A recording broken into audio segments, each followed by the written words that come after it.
AITAH for calling the cops on a teenager who tracked down my house and was demanding I let him in? A few months ago, me 31 and my family went out to watch a movie and then have dinner together. That includes my sister and my nephew. Two of my nephew's friends tagged along. They were friendly, nothing out of the ordinary. 2 weeks later, one of my nephew's friends, John 16, showed up at my doorstep and asked if he could come in. I was weirded out and got a bad vibe and asked him politely to leave. For context, I live alone with my daughter who's 11 years old, and a virtual stranger dropped by our home unannounced. I looked at the camera and he was holding flowers and other stuff. So I figured this was just a dumb kid with my crush who thought he could woo an adult, but I asked him twice to please just leave and he wouldn't. Saying he just had to see me and that he needed to tell me how much he loves me. This included a gross comment about me being a single mom. I told him I was calling the cops, and that's when he bolted. Cops later came, took my statement and just circled around to make sure he wasn't still nearby. I specified that yes, he was just a kid, but I barely knew him and he had tracked down my house and wouldn't leave until threatened. He didn't commit a crime, but the cops still dropped by his parents' house to give him a warning about not leaving private property when told to. I didn't ask the cops to do that. They just took the info I gave. I called my sister to find out his last name and who his parents were and just related that to the cops since they were asking. I just wanted to make sure he was gone. That visit they did was on them. His mom called me and she first apologized on behalf of her son if he made me feel unsafe, but then told me I went way over the line by involving the cops and how teenage boys having crushes is nothing out of the ordinary. And how this could ruin his life, and I should have remembered he's just a kid.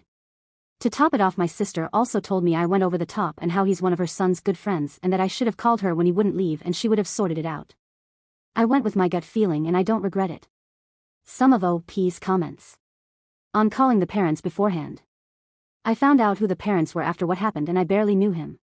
We interacted a little bit in a big gathering. Commenter, where did that mom get your number? That would be my first question. Given the connection, it seems that your sister and nephew are way too liberal with your information.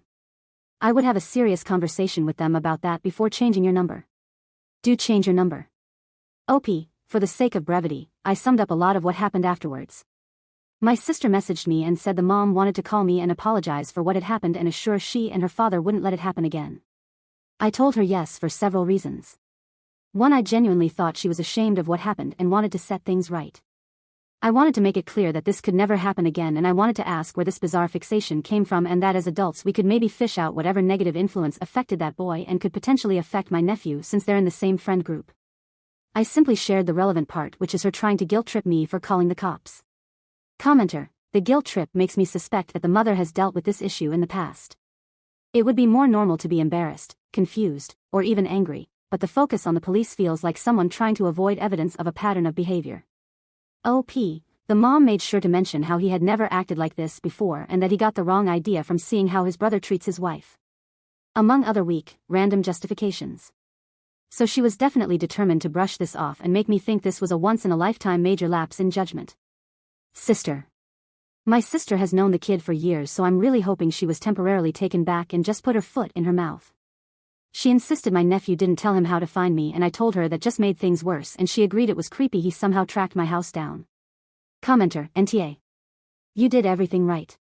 Exactly and perfectly right. Never doubt your gut.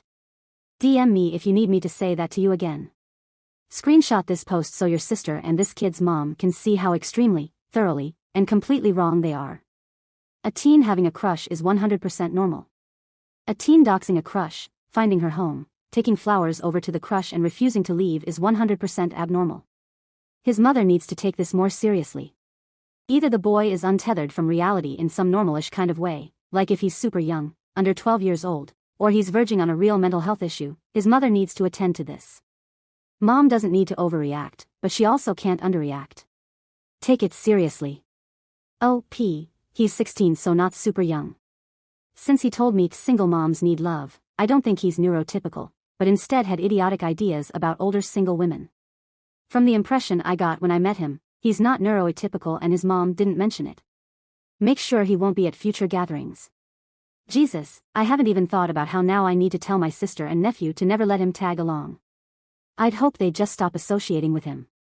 Commenter, NTA. What if you didn't report it and later on he accused you of something? It's better to be safe than sorry. OP, I thought about that as well. He was already deluded and no doubt would have tried to play that card if he could. The nephew. Haven't spoken with my nephew since the whole situation is so uncomfortable, but have spoken several times with my sister, who says he was shocked at his friend, or well, that's what my sister is telling me. Apparently they've been close for years and my sister gets along well with his parents. So I'm worried my sister and nephew have blinders on because to them, he's a family friend. Top comment: a random person dropped by your house, wouldn't leave so you called the cops. That's pretty basic due procedure. Yeah, it's a kid, but that makes it even more prudent to call law enforcement and not deal with him yourself. Update. So it turns out my nephew did give John my home address. My sister and my nephew stopped by my house and my sister basically brought him along so he could explain and apologize in person.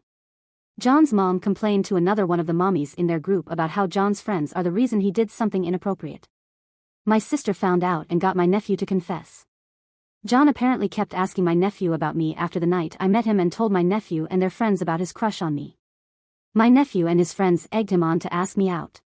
One of their friends asked my nephew when was the last time I had a boyfriend. My nephew answered without thinking and said 2 years. Then their little group told John he had nothing to lose and how I'm probably wanting anybody to ask me out. My nephew emphasized how he didn't think John would actually do it and it was just a stupid dare, and how they kept pressuring him to just give out my address so John could drop some flowers. And how John stopping by my house was never talked about. My nephew kept saying sorry and how he didn't think this would turn into such a big deal. I was having none of that and let him have it, telling him how handing out my address without asking to people I don't know was putting me and my daughter in danger. How he's old enough to know better. And how stupid and thoughtless he acted. I told him he would never house sit for me again because God forbid another one of his friends put a stupid idea on his head, and that I can't really accept his apology because I don't even know if it's the truth. First, I was told he was shocked and angry at what John did, and now I'm being told this was all a stupid prank between boys. So I can't be sure on what to believe. When I was done with him, I asked my sister if she thought this time my nephew was telling the truth, and she said this time he was. I then pointed out that this still didn't excuse John at all for trespassing and refusing to leave my house when told him to, so while I'm angry at my nephew for handing out my address, I still think there's something wrong with John. This time my sister didn't give me the boys will be boys crap and agreed and said she is bothered by how John's mom is still making excuses for him. I asked if at least now that kid has moved on and will leave me alone. My nephew said that from what he heard, John's dad put the fear of God into him so he likely will never bother me again. He still asks about me but my nephew has told him to drop it. So if nothing else, I can believe my nephew is angry at John for dragging him into this and getting him in trouble as well. So I don't think he's protecting his friend and trying to soften what happened. It's been over a month since I called the cops on John, so I find the timing of this is weird and I feel both my sister and nephew know more, but at least I found out how that boy knew where to find him and that he likely won't try the same stunt twice. That's enough for me. Some of OP's comments. Commenter: he's still friends with him? OP: no, but from what I can tell my nephew is more angry at getting ratted out than what John did, which hurts. Commenter: as a man my opinion may not be worth a whole lot, but if I were you I'd never let your nephew near me again, and if your sister has the slightest problem with it, she can bugger right off as well. Family clearly doesn't mean crap to him, so he needs to be given the same treatment. OP: already told my sister that. Not sure about the ever again part, but for now I want him nowhere close to me and my home. Thankfully it's not that big of a change since it's not like we hang out every week. Commenter: he still asks about me, that's worrying. OP: I know, but by this point I have no reason to ever give that boy the benefit of the doubt if he ever gets near me. And he and his parents know that. He'll be risking a restraining order and getting the cops called on him with a much harsher report if he tries anything again. Commenter: does your daughter know this friend of nephew's is to be stayed away from?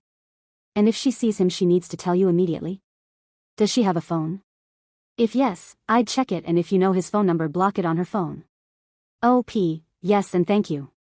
Commenter: it's been way over a month since you called the cops on him. Your first post was 2 months ago, and in that post you said a few months ago you went out to dinner with them and 2 weeks after that he showed up. If he's still asking about you this far out, that is really kinda creepy. I'm glad your nephew came clean, but it still wasn't cool of him to give out your address. And 16-year-old boys can be big and dangerous, it doesn't matter the age. His mom needs to quit making excuses for him. It's giving you vibes. OP: it is, and I tried to ask why he keeps asking about me, and all my nephew could say were stupid teenage boy reasons that don't help at all. But the good thing about that is their friends know about it, my sister knows about it, his parents know about it, and apparently even some other people in their social circle know. So there will be no shock or surprise if he tries something again and I report him for stalking and harassment.